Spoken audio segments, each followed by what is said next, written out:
আসসালামু আলাইকুম everyone, সুমাইমের channel থেকে আপনাদের সবাইকে স্বাগতম। আজকে রেসিপিতে থাকছে শাহী কাবাব। 1 কাপ বুটের ডাল আর সামান্য কিছু মাংস দিয়ে এই কাবাব রেসিপিটা শেয়ার করব। আমি এখানে 1 কাপ বুটের ডাল আগে থেকে 6 থেকে 7 ঘন্টার মতন ভিজিয়ে রেখেছিলাম। আর এখন 7 থেকে 8 টুকরো মাংস নিয়েছি। এখন এখানে হাফ চা চামচ হলুদ গুঁড়া আর 1 চা চামচ করে দিয়ে দিলাম ধনিয়া আর মরিচের গুঁড়া। আর এখানে 1 চা চামচ দিয়ে দিলাম গরম মশলা। 1 টেবিল চামচ দিয়ে দিচ্ছি আদা বাটা আর 3টার মতন পেঁয়াজ কুচি, 1 টেবিল চামচ রান্নার তেল আর স্বাদ মতন লবণ। এখন মেজারমেন্ট কাপে 2 কাপ পানি দিয়ে দিচ্ছি। এটা যখন ফুটতে শুরু করবে ওই পর্যায়ে হচ্ছে চুলার আঁচটা একদম কমিয়ে দিতে হবে। কম আঁচে সিদ্ধ করে নিলেই এখানে 2 কাপ পানিতেই হয়ে যাবে। যখন এরকম ফুটতে শুরু করবে তখন একটু নেড়েচেড়ে মিশিয়ে নিচ্ছি। আর এখন ঢাকনা দিয়ে ঢেকে দেব 1 ঘন্টার জন্য। 1 ঘন্টা পর ডালটা খুব সুন্দর সিদ্ধ হয়ে গেছে। আর যখন এরকম অল্প অল্প পানি রয়েছে তখন চুলার আঁচটা বাড়িয়ে পানিটা শুকিয়ে নেব।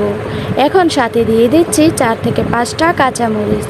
আর এখন ব্লেন্ডারে দিয়ে ব্লেন্ড করে নিচ্ছি। একদম মিহি পেঁয়াজ কুচি দিয়ে দিচ্ছি 2টা, আর দিয়ে দিচ্ছি ধনিয়া পাতা কুচি, কাঁচামরিচ কুচি আর পেঁয়াজ বেরেস্তা। 1 টেবিল চামচ দিয়ে দিচ্ছি চাট মশলা আর একটা ডিম। আর এখন সবগুলো উপকরণ মিশিয়ে নিচ্ছি। এখন হচ্ছে এখানে টোস্ট বিস্কিটের গুঁড়া দিয়ে দিচ্ছি। বিস্কিটের গুঁড়াটা না দিলে বানানো যায় না। বিস্কিটের গুঁড়াটা দিলে কাবাবটা একটু টাইট হবে, তখন এটা বানাতে সুবিধা হবে। এখন কাবাবগুলো আপনার পছন্দ অনুযায়ী বানাতে পারেন।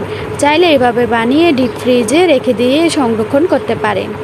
এখন চুলায় একটা প্যান বসিয়ে পরিমাণ মতন দিয়ে দিচ্ছি রান্নার তেল।